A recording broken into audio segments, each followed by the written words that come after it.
Today I'm going to walk through an app I've made to make it easier for me to read video game walkthroughs on my phone or tablet, and it's an app called Pocket Codex. So Pocket Codex, when you start it up, essentially is going to have a simple interface here to add a new game. And let's add a game here for my favorite game of all time, Link to the Past. As you can see, as I'm typing in my search here, I'm going to get games back directly from the API. And then I have two options here. Option 1 is to select something from my file system directly. In this case, if I have guides on my device, I can use those to bring in like a PDF, a text file, or an HTML file. But I also have an option here to find a guide.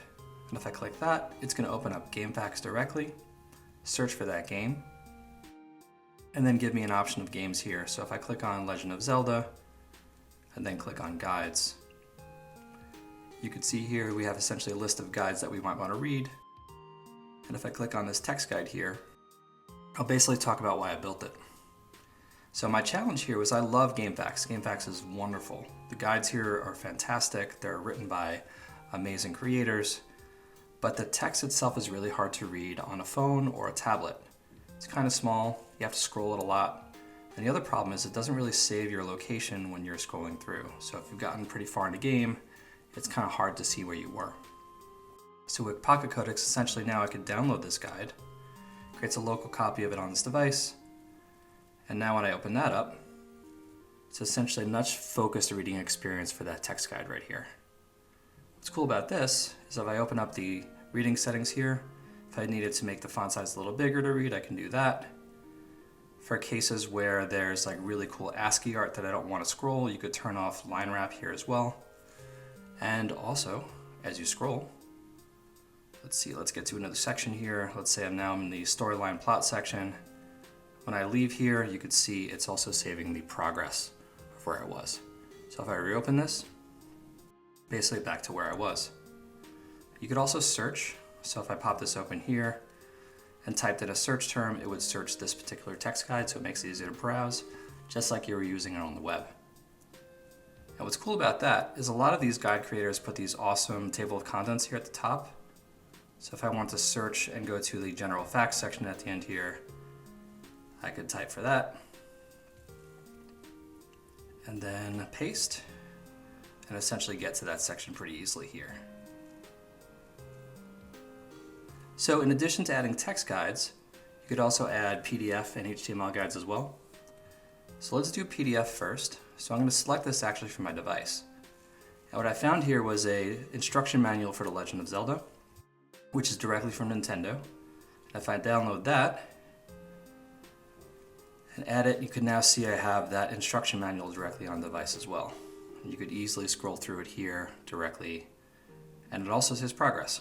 So if I got to, let's say, the section where I'm learning how to use the controller, and wanted to keep that in view, I could leave that, come back to it, saves progress, and then if I open, you can see here back on the controller screen. What's cool about PDFs is it also generates a table of contents here across all the pages. So you could easily scan all the pages that exist in a given PDF and navigate to any page you want. And then you could also change the reading direction here from top down, scrolling up and down, to scrolling left and right.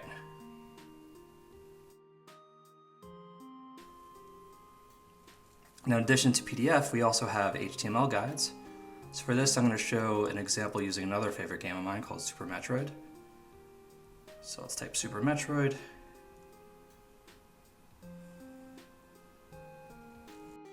When that comes up here, we'll select that. And I'm similar here, I'm going to find this guide on GameFAQs. Now, GameFAQs also has these really great HTML guides as well.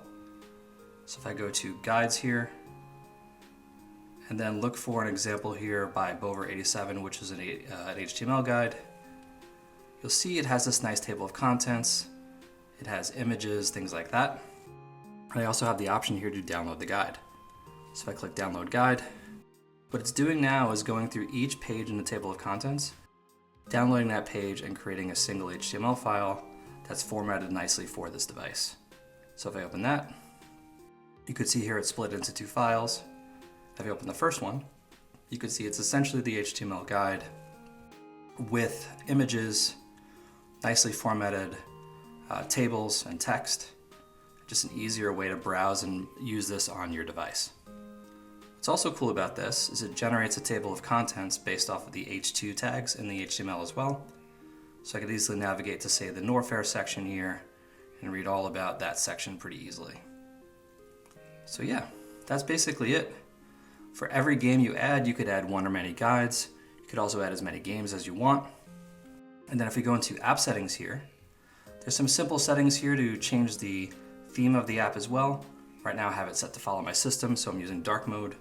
But if I wanted to change it to light mode, that's pretty easy to do as well. And then lastly is iCloud sync. Now what this allows you to do is sync the app across any device that you have. So if I turn that on, basically it'll sync with my phone and any other kind of iOS device I have as well. So let's do that actually. I'm going to delete these two because I already have an iCloud backup on another phone. So now I'm going to click this here, click on iCloud sync, and you notice here it's going to basically upload my guides that I have on this device and then merge them with iCloud guides I have on other devices. If I click on enable, it's going to migrate, and behind the scenes here you're going to see basically it pulled in all of the guides I have on my other devices. So if I was like wanting to play Indiana Jones and the Fate of Atlantis, I now have that progress from my other device, and if I use this on this device here and scrolled and then exited, my progress here would be uploaded to iCloud, and then if I open my phone, the progress would be on that device as well. So yeah, that's Pocket Codex.